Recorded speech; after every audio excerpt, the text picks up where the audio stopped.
Salut, c'est Denis QS, bienvenue dans Misfit. C'est mon podcast, mais c'est ta source de motivation et de créativité.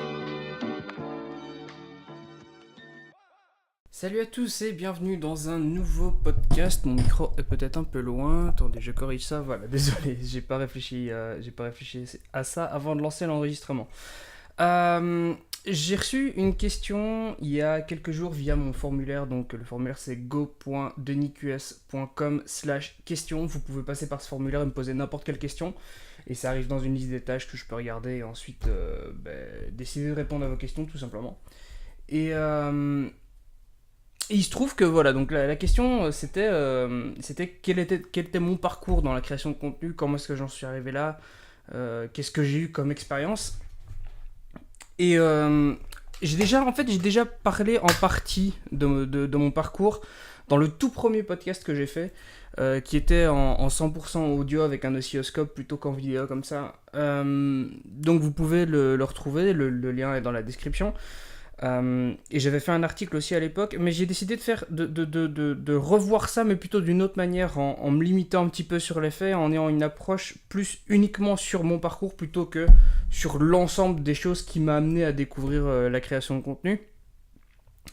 Et voilà, et du coup j'ai décidé de réécrire un autre article aussi qui est devant moi et qui est dans la description aussi. Comme ça tout est clair et tout est voilà. Si vous voulez un truc un peu plus structuré, puisque vous savez bien, les podcasts, moi je pars un petit peu dans tous les sens quand je les fais, c'est le principe même, c'est le concept même de ce podcast. Alors, je suis désolé parce que je suis toujours un petit peu malade, du coup je parle un peu du nez. Et désolé, ça je peux pas récupérer au montage malheureusement, c'est le problème d'être malade. Bon, comment est-ce que j'ai découvert la création de contenu ? Donc j'ai commencé à créer des vidéos quand j'étais au lycée, en secondaire. J'avais un cours de vidéo. On avait une option français en fait. C'était typiquement 2 heures dans la semaine pour compléter l'horaire parce que sinon on n'avait pas un horaire complet. Et du coup, je me suis retrouvé à devoir monter des vidéos, etc.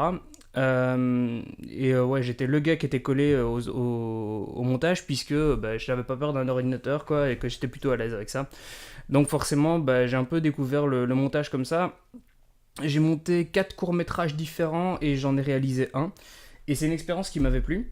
Et du coup, après, quand je suis arrivé en haute école et que j'ai eu une rupture amoureuse qui a été très compliquée pour moi, et je voulais m'occuper l'esprit en fait, et j'ai décidé de simplement commencer à monter des vidéos.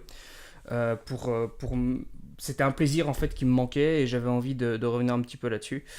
Et du coup voilà, j'ai commencé à créer des vidéos YouTube gaming au début parce que c'était le plus facile pour moi, j'avais ma console etc, je faisais des vidéos avec mes potes, j'enregistrais ça un peu à l'arrache et puis je montais, en fait je copiais un petit peu ce que je voyais ailleurs parce que j'avais pas de réelle ambition par rapport à ça en fait. J'avais juste le besoin de sortir quelque chose et du coup voilà, je commence à parler un petit peu de jeux vidéo etc et puis j'avais pas spécialement d'ambition quoi. C'était, mais il y a une vidéo quand même qui a changé ça. C'est que j'ai décidé de faire une vidéo sur l'E3, donc le salon des jeux vidéo, et j'expliquais un petit peu ce qui s'était passé pendant la conférence, etc. Et il y a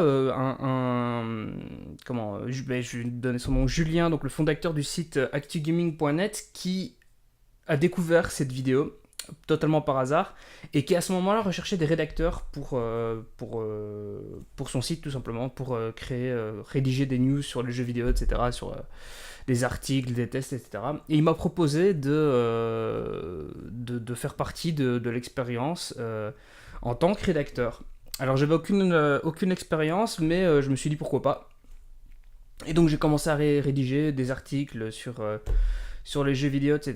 Et un peu plus tard, il y a une autre personne qui s'appelle Locan, qui est un créateur de contenu lui-même, qui faisait du contenu tech à l'époque, qui était assez connu là-dedans. Il y a eu quelques histoires avec lui, donc on va pas trop rentrer sur ces détails-là, et je veux pas en parler, tout simplement parce que ça ne me concerne pas.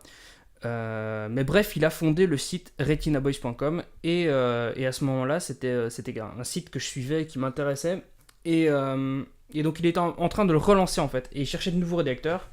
Et donc j'ai postulé et sur base des autres articles que j'avais écrits pour Actu Gaming, il a trouvé que ce que je faisais était sympa et j'ai été sélectionné.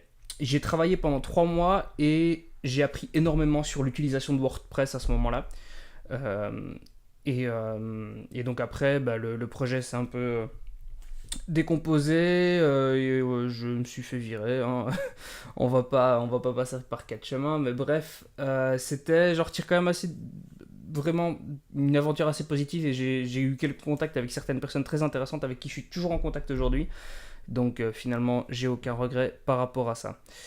Euh, à peu près à ce même moment-là, plutôt à la période jeux vidéo, je me suis intéressé à la diffusion en direct sur Twitch.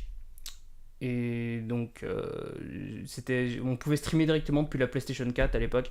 Et la qualité était pas bonne à cause de ma connexion internet. Sauf que ça, je ne le savais pas. Et en fait, c'est à ce moment-là, quand j'ai essayé de comprendre pourquoi est-ce que ça fonctionnait pas et quand j'ai essayé d'optimiser, que j'ai compris que ma connexion était naze. Et j'ai appris énormément de choses sur les vitesses d'internet, l'utilisation d'OBS. Et je me suis retrouvé un certain intérêt pour le graphisme, puisque je faisais moi-même mes overlays, etc. Pour utiliser sur OBS, puisque après je streamais depuis un ordinateur via un boîtier d'acquisition, quoi. Et donc j'ai développé quelques compétences sur le sujet. Et surtout avec le direct, ben, je me suis rendu compte que j'adorais le direct. Et je suis devenu plus à l'aise avec une caméra, tout simplement, une caméra devant moi, quoi. Donc ça m'a pas mal aidé, finalement.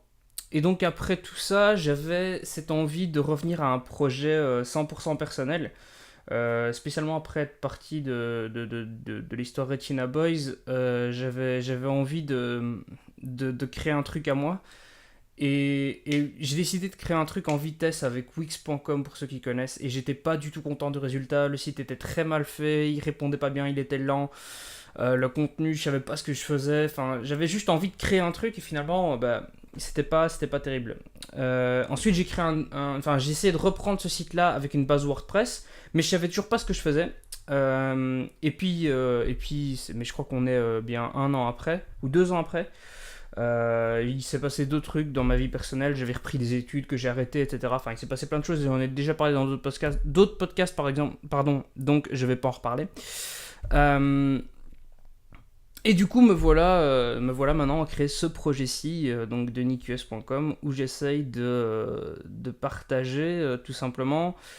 À la base, je voulais simplement partager mes connaissances dans la création, spécialement vidéo, photo, et puis plutôt, c'était devenu toute la création de contenu. Je me suis rendu compte qu'il y a d'autres thématiques dont je voulais parler, et que finalement je pouvais faire rentrer dans le projet sans que ça pose problème. Donc par exemple le développement personnel, la motivation, les crypto-monnaies, voilà, un peu la tech aussi. C'est des sujets que j'avais envie de toucher et finalement ben, ça s'intègre plutôt bien dans le projet, donc c'est plutôt cool. Et ben voilà, tout ce qu'on peut en retirer tout simplement, c'est que le parcours un peu aléatoire, on va dire. C'est-à-dire que à aucun moment j'avais eu la certitude que j'allais arriver là où j'étais maintenant, quoi. Et j'essayais juste de faire des choses euh, sans trop de certitude, simplement en me disant qu'il fallait bien que je passe par là. Et maintenant c'est différent parce que j'ai un véritable projet et j'ai une idée en place, en fait. J'ai une direction dans laquelle j'ai envie d'aller. Et ça changeait beaucoup de choses. Et finalement, le trajet que j'ai fait pour en arriver où je suis maintenant m'a permis de croiser des gens, de développer des compétences, d'avoir de l'expérience, vraiment une expérience particulière. Et ouais, d'avoir des contacts dans plein de milieux, que ce soit du gaming, du blogging, YouTube, Twitch. Voilà, il y a plein de choses qui se sont passées et c'est ça que je voulais un peu retirer de cette idée de mon parcours, en fait. C'est que il y a plein de pièces de puzzle qui sont mis un peu partout et quand je les voyais devant moi, je savais pas trop ce que c'était, juste je les prenais en me disant que bon, bah pourquoi pas. Et ce qu'il y a, c'est que à la fin, je me suis rendu compte que toutes les pièces de puzzle que j'avais devant moi bah, pouvaient former un puzzle, justement. Et maintenant, je suis en train de le mettre en place et j'espère un jour justement voir ce puzzle complet devant moi.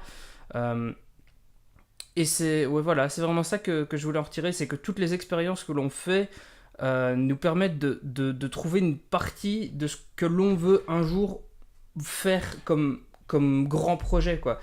C'est très compliqué quand on n'a pas vraiment d'objectif, qu'on ne se connaît pas soi-même, de savoir ce qu'on veut faire, ce qu'on va faire, ce qu'on peut faire, ce qu'on est capable de faire.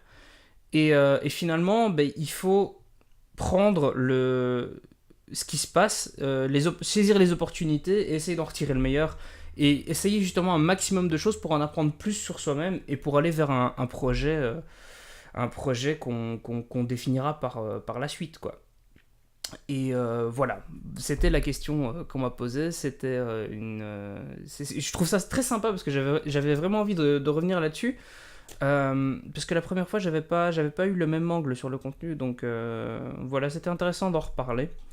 Voilà.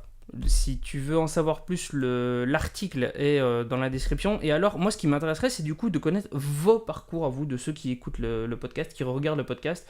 Donc, mettez-le dans les commentaires, peu importe où vous êtes sur la plateforme, que ce soit sur YouTube, que ce soit sur Facebook ou que ce soit sur l'article. Bon, évidemment, si vous écoutez en 100% audio, ça va être compliqué, mais du coup, si vous voulez passer sur l'article ou sur la vidéo, elle est sur... c'est toujours facile, hein, pour retrouver mon contenu, c'est go.denisqs.com / le nom du réseau, donc YouTube, Facebook, vous pouvez aller directement sur le site et vous aurez l'article, Medium, Steemit, voilà. Bref, je veux simplement votre réponse. Dites-moi un peu votre expérience et ce que vous pensez justement de la création de contenu, ça m'intéresserait pas mal et je pense que ça intéresserait un petit peu tous ceux qui ont écouté ce podcast. Voilà, on va en rester là aujourd'hui. Je vous souhaite un excellent début de semaine puisque c'est le podcast de lundi et qui arrive un peu tard d'ailleurs, je m'en excuse. Et moi je vous donne rendez-vous demain pour un nouveau podcast. Salut à tous. Merci d'avoir écouté ce podcast. Si tu veux mettre une seule étoile à ce podcast, pas de souci. Mais par contre 5 étoiles, ce serait vraiment cool. Tu retrouveras aussi dès demain un article sur le contenu de ce podcast sur denisqs.com et aussi sur mon Medium go.denisqs.com /medium. À la prochaine.